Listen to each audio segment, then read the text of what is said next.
Oh look, it's my latest excuse video for why I haven't been active for the past few months. I've been working on this kit for the past 9 months or so. I technically started back in August, but by started I mean I put together the Build Strike's body with some G-Bouncer legs and the Delta Gundam's head. And that was it. Oh yeah, and the Delta Gundam's head was left over from the Mega Sheik in case you were wondering. But I actually got this thing painted in in the equivalent of 4 days between coming back from school and going out to the GBWC at ASEN. So that was quite the experience, painting in 40-degree weather. Not a good idea, and we kind of paid the price for that, because the gunmetal and some of the silver looked quite sprayed on, according to the judge.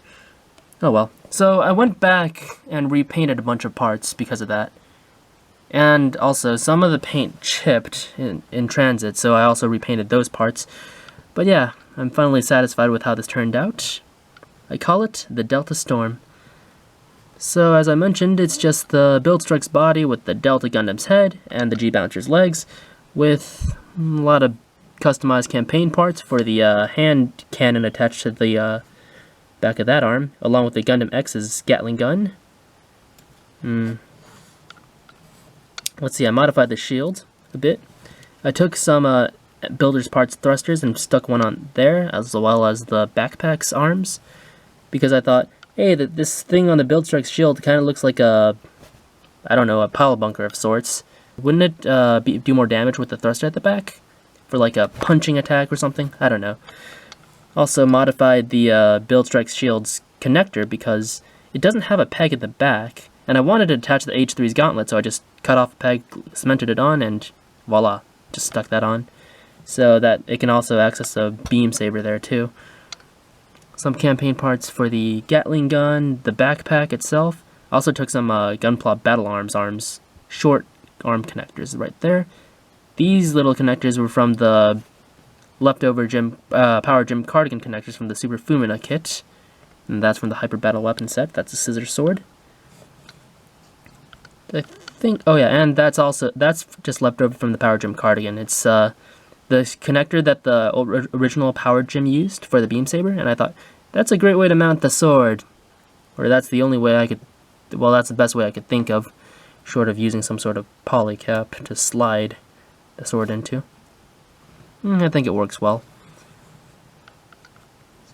So yeah, I think that's all the work I've done on this kit. And these are all the paints I used. Almost all Tamiya spray except for the Krylon Silver. So we have Tamiya Light Green, Tamiya Light Ghost Gray, Tamiya Purple, Tamiya Gunmetal, Flat Clear Surface Primer, Light Gray, some Tamiya Acrylics, Chrome and Clear Orange for the sensors, and some hand-painted silver details. So I actually did apply waterslide decals to this kit this time.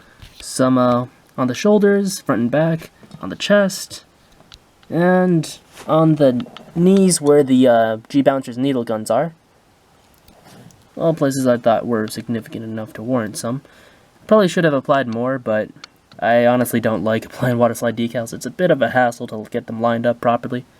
Oh well. Also, they didn't come out the way I wanted. They have a bit of a frosting effect, and that's because I didn't apply any gloss undercoat or use Mr. Mark Softer, which I probably should have.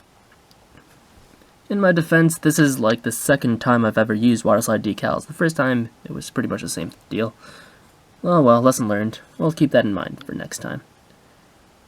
But yeah, I'm not gonna pose this guy in this video, though I did do a photo shoot. If you want to check out the photo shoot or the work in progress thread, I'll post links to those down below. Until next time, bye.